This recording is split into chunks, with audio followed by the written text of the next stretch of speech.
नमस्कार मंडळी, स्वागत आहे आपल्या न्यू ब्लॉगमध्ये. तर इथं बघा सोरा स्वतःच्या हाताने आंघोळ करून आलेली आहे आज.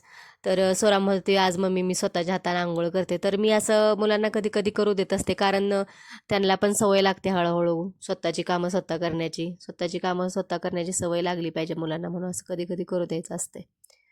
तर स्वतःच्या हातानेच आंघोळ करून येऊन स्वतःच तयार होते बघा. गंध घेतलाय तर गंध पूर्ण सुकलाय, कुठं लावते गंध. आता बर्फ झाला असेल, त्याचा सुकून गेला असेल. पाणी टाक थोडं त्याच्यात.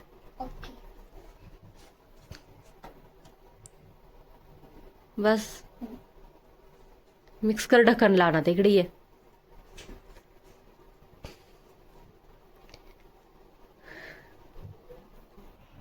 बघ आता पाणी टाकलं लागते का बघ. सगळं वाळून गेला थंडीमुळे. लागला बघ आरशात जाऊन.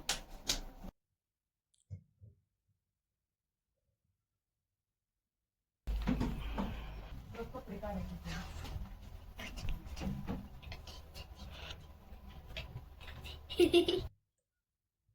तर इथं 2 दिवसाचं दूध होतं, मी गरम करून घेतलंय पहा.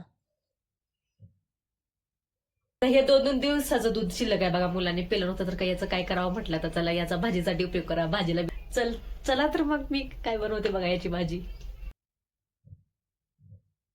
तरी मी तर दूध फाडून घेतलंय व्हिनेगर टाकून. तर याचं मी पनीर बनवणार आहे. तर बाहेरून आणण्यापेक्षा मी घरीच बनवत असते पनीर. मी कधी बाहेरून विकत आणत नाही, मी घरीच बनवते दुधाचं पनीर. बाहेरचं खाण्यापेक्षा घरचं कधी कितीही चांगलंच असतंय, म्हणून मी घरीच बनवत असते पनीर. तर इथं थंड पाणी टाकून मी धुवून घेतलं आहे याला व्यवस्थित. आणि पाणी पिळून एकदम कपड्यामध्ये घट्ट बांधून ठेवून द्यायचं, असं प्लेन प्लेट ठेवून त्याच्यावर एक वजन ठेवलं आहे, वेट. आणि हे अर्ध्या तासातच तयार होतं पनीर. मग हे पनीर तयार झाल्यावर मग मी स्वयंपाक वगैरे बनवून घेतला. आणि इकडं मग नंतर दुपारनंतर एका ताईंच्या घरी हळदी कुंकूचा कार्यक्रम होता, तर तिकडे चाललो होतो आम्ही. तर पहा इकडे कुठंही झाडे दिसत नाही, कुठेही हिरवळ दिसत नाही सध्या. सगळीकडे एकदम खाली खालीच दिसते, डोंगर वगैरे. झाडाला कुठेही एकही पाला नाही राहायला सध्या. एकदम ऊन असल्या फ्रेश वातावरण वाटतं इकडं. पहाडीवरती बघेल तिकडं बर्फच आहे साईडला, आणि जिकडं ऊन पडलं तिकडचा बर्फ पूर्ण वितळून गेले. तर बघा इथं ताईंनी असं डेकोरेशन केलंय छान, छोटंसं सुंदर असं, हळदी कुंकवाच्या तयारीसाठी, हळदी कुंकवाच्या कार्यक्रमासाठी असं केलेलं आहे बघा त्यांनी. तर इथं ताई पहिल्यांदा विडा घेत आहेत. हळदी कुंकवाच्या अगोदर ते विडा घेत आहेत. घ्या आता हाच घ्या. कुंती गंधारीचा विडा म्हणा ना. म्हणते की कुंती गंधारीचा विडा आला नगरात, घ्या पदरात. आणि पुढे देती राणी तुम्ही नाव घ्यायचं. मी नाव घेऊ. भाऊचं नाव घ्या.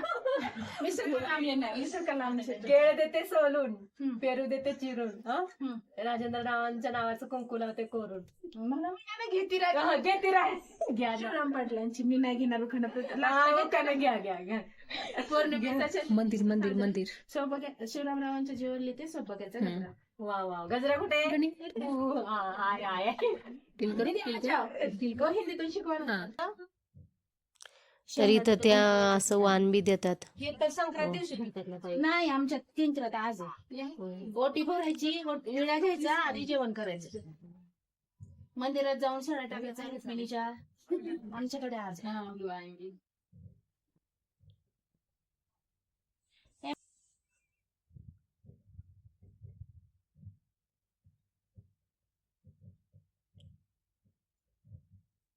हळदी कुंकवाचा कार्यक्रम झाल्यानंतर बघा ताईंनी छोटासा स्नॅक पण ठेवलेला आहे.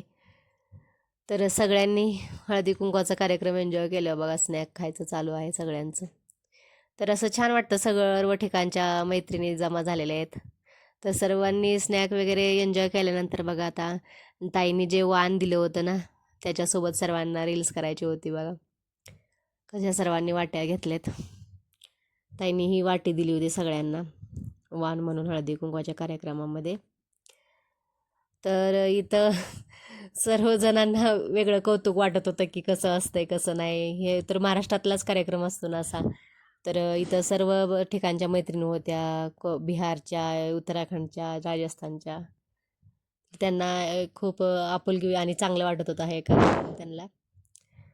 तर बघा इथं नंतर हाताचे रील्स बनवायचं चालू आहे. हात उपडे करून रील्स बनवत आहेत सगळेजण. म्हणजे असं काही कार्यक्रम असला की सर्वजण एकत्र होऊन असं एन्जॉय करण्याचा प्रयत्न करतात सगळे.